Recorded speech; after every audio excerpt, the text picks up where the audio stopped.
아무리 좋은 기능성 성분들이 많이 들어있다고 한들 실제로 효과적인 결과를 이끌어내기는 불가능에 가깝습니다. 구독과 좋아요, 알람 설정 부탁드립니다.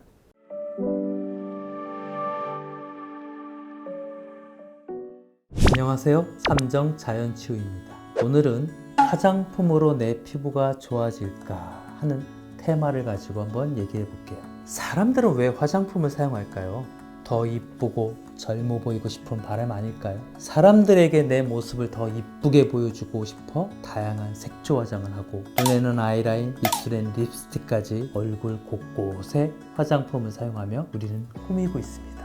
또 요즘은 꾸안꾸라고 해서 생얼인 듯 아닌 듯한 투명 메이크업도 떠오르고 있죠. 마치 화장을 하지 않은 원래 피부가 좋은 것처럼 보이기 위함일 겁니다.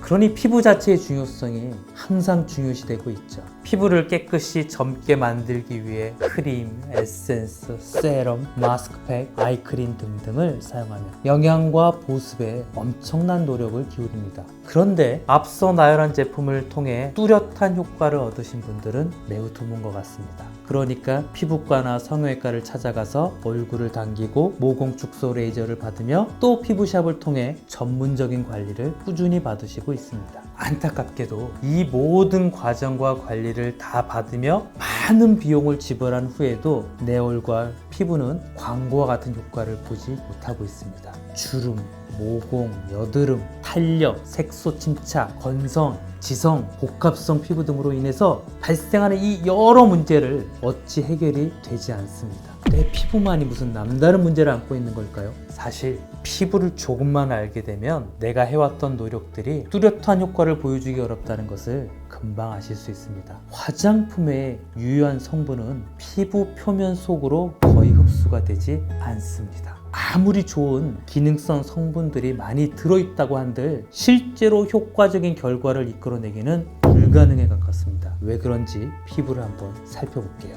피부는 표피, 진피, 피하지층 이렇게 3개의 층으로 구성되어 있습니다. 피부는 약 2mm 정도의 얇은 막입니다. 근데 화장품의 성분 대부분은 이 피부의 가장 겉에인 각질층조차도 통과하지 못합니다. 먼저 이 표피는 기저층, 유국층, 과립층, 투명층, 각질층 이렇게 5개의 층으로 구성되어 있습니다. 가장 겉에 있는 각질층에는 천연 피지막이 덮고 있는데 이 막은 모공의 피지, 땀샘의 땀, 그리고 피부 표면의 각질, 그리고 표면에 서식하는 바이러스, 세균, 모낭충, 그리고 배설물 등이 다 뒤섞여 만들어진 막입니다. 모든 사람은 각각 조금씩 다른 이 막을 보유하고 있는데, 땀이 많이 나는 사람, 아주 건조한 사람, 여드름이 많이 나는 기성 피부인 사람, 추위에 쉽게 닭살이 돋는 사람들 각양각색이죠. 심지어 한 사람의 신체에서도 부위별로 피부막의 성분이 모두 달라요. 목, 겨드랑이, 발가락 사이, 발 뒤꿈치 피부막이 다 다릅니다. 내 몸의 땀 냄새마저 부위마다 다릅니다. 이렇듯 우리가 보유하고 있는 이 천연 피지막은 각인각색인데 각종 피부 연고와 화장품들이 이 개개인의 피부의 체질에 모두 부합할 수는 없습니다. 게다가 이 막은 유분과 수분이 공존하는 라멜라라고 하는 구조인데, 이게 물도 아니고 기름도 아니어서 세수할 땐 물이 투과되지 못하고 참기름 같은 것들이 피부에 묻어도 피부 밖에서 겉도는 이유입니다. 그러니까 이 막을 통과하기 위해서는 친수성과 친지성인 양매성 구조여야 하는데, 즉 물과 기름의 성격을 동시에 갖고 있어야 된다는 얘기입니다. 그러니까 사람마다 이 수분과 유분의 비율이 또 다 다르니까 인공적이고 화학 성분을 가진 것들이 우리 피부를 통과하기는 사실 굉장히 어려운 겁니다. 게다가 이 천연 피지막은 pH 4.5에서 5.5의 약산성으로 외부의 세균과 바이러스의 침투로부터 우리 피부를 보호해줍니다. 근데 우리가 사용하는 비누는 대부분 알칼리죠. 얼굴을 청결하기 위해서 열심히 사용하는데, 이 아이러니하게도 우리의 피부 보호막을 실제로는 씻어내버립니다. 삼투압 현상 또한 이 피부에서 일어납니다. 흡수가 되지 않는 고농축, 고농도의 영양분이 피부를 덮고 있으면 피부 속의 수분이 피부 밖으로 빠져나가서 오히려 피부가 수분을 잃어가지고 푸석푸석하고 거칠어집니다. 마치 비료를 너무 많이 줘 화분 속 식물이 수분이 다 빠져나가서 말라 죽는 것과 같은 원리입니다. 결국 이 선택적 투과성을 가지고 있는 천연 약산성 보호막은 우리 피부로 들어오려는 대부분의 물질을 차단해서 주 성분들이 통과를 하지 못하고 겉에서 떠돌며 오히려 이 성분들이 삼투압 현상을 통해 우리 피부의 수분을 빼앗아 갈 수도 있다는 겁니다. 화장품 회사는 입자가 커서 이런 현상이 발생한다고 생각해서 나노 기법이라는 걸 꺼내놨습니다. 이 기능성 성분을 잘게 쪼개서 피부 속으로 침투를 시도해봤지만 실상은 통과하지 못했죠. 또 피부가 가지고 있는 전기적 특성을 이용해서 갈바닉이라든지 아쿠아포린 채널의 순간적인 전기 자극을 통해서 효과적인 영양 성분을 전달하려고 했지만 이 또한도 효과는 거의 미비합니다. MTS라는 미세한 바늘로 물리적으로 통과를 시키려 했지만 피부는 사실 너무 넓고 통증과 시간 그 투자 대비 큰 효과를 보여주지는 못했죠. 주사기 레이저도 마찬가지입니다. 이 피지막의 선택적 투과성 그리고 각질층의 라멜라 구조 및 각종 면역 체계로 구성된 우리 피부의 방어막을 통과하는 것은 사실 거의 불가능합니다. 가장 중요한 건 우리 인체는 우리 몸에서 만들어낸 것만을 선호한다는 사실입니다. 외부에서 인위적으로 들어온 물질은 대부분 이물질로 판단해 피부 속으로 통과를 강제로 시켜도 피부는 바로 배출시키게 되죠. 그러니까 기존의 방법들로 피부의 미백, 주름 제거, 모공 축소, 탄력 증진, 색소 제거 등은 사실 이뤄내기 어려운 겁니다. 다음 진피층을 볼까요? 진피는 진짜 피부라는 뜻으로 유두층과 망상층으로 이루어져 있습니다. 여기서 우리가 집중해야 할 부분은 바로 이 망상층입니다. 망상층은 우리가 요즘 자주 들어보는 콜라겐하고 엘라스틴으로 구성되어 있습니다. 이 침대 스프링처럼 생긴 이 구조는 피부의 탄력을 책임지고 있어요. 저는 그래서 처음에 이 스프링 역할을 하는 콜라겐과 엘라스틴이 아주 빽빽하게 가득 차서 탄력 있는 피부라고 이해했습니다.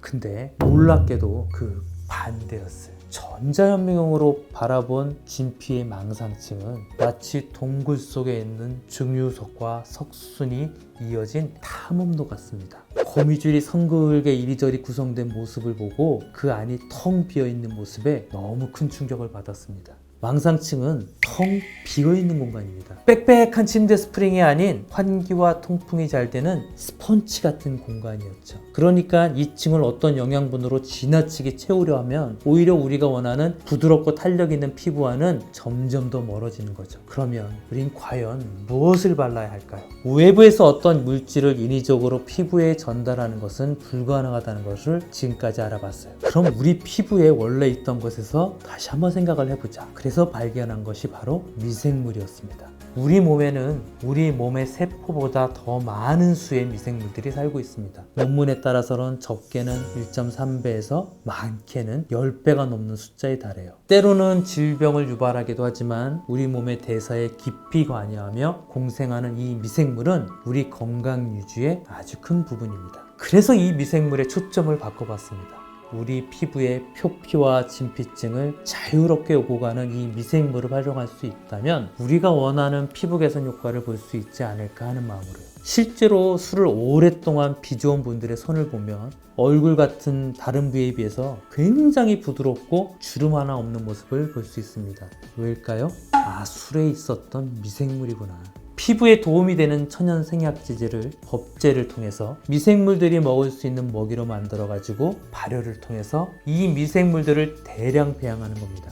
이 곱고 부드러운 젊은 피부를 만들어주는 미생물이 가득 찬 발효액을 만들어내는 거죠. 단편적으로 피부에 좋은 게 아닌 이 유익한 미생물들에게 좋은 성분들이 들어간 제품은 개개인의 피부 타입에 맞게 미생물들이 스스로 변화시키기 때문에 내 피부에 맞는 또 필요한 개선을 보여줄 수 있습니다. 이 미생물은 영양분을 옮기고 생성하는 역할도 하지만 정말 중요한 건 노폐물의 배출과 섭취 또한 담당한다는 겁니다. 표피층에는 미생물의 영양분 전달, 그리고 전반적인 유익균의 서식으로 맑고 부드러운 피부결을 만들고, 망상층에서는 노폐물들을 배출시키고 공간을 여유롭게 만들어 탄력 있고 탱탱한 피부를 만들어줄 수 있는 거죠. 이렇듯 땀, 피지, 독소의 배출이 원활해지고 우리 피부를 위한 유익균이 늘어날수록 우리 피부 고유의 자생 기능이 활성화되어 젊음을 되찾아줄 수 있습니다. 또한 이 발효라는 건 오랜 시간의 흐름이 요구되는 과정입니다. 인스턴트 식품처럼 빠른 속도로 만들어진 제품은 우리 몸의 시간을 그만큼 빠르게 흐르게 합니다. 빠르게 성장하고 빠르게 영양 공급을 하는 만큼 빠르게 늙어가는 거죠. 반대로 정성이 들어가고 시간이 들어가 느리게 만들어진 제품들은 그만큼 우리 몸의 생체식의 리듬을 천천히 흐르게 합니다. 즉 발효로 자연과 동화되어 천천히 숙성되어 만들어진 제품은 우리 피부의 노화를 늦춰주는데 도움을 줍니다. 화학 성분으로 급조된 성분을 우리 피부에 바를 건지, 자연에서 천천히 발효되고 다시 또 천천히 숙성되어진 성분들로 피부에 바를 건지 답은 정해져 있죠. 피부의 시계를 천천히 돌리려면 발효 숙성된 천연 성분이 중요하다고 생각돼요. 구독자 여러분들도 제가 알려드린 내용을 바탕으로 정말 내 얼굴과 내 몸에 효과적이고 좋은 제품들을 현명하게 선택해서 구매하시기 바라겠습니다. 감사합니다.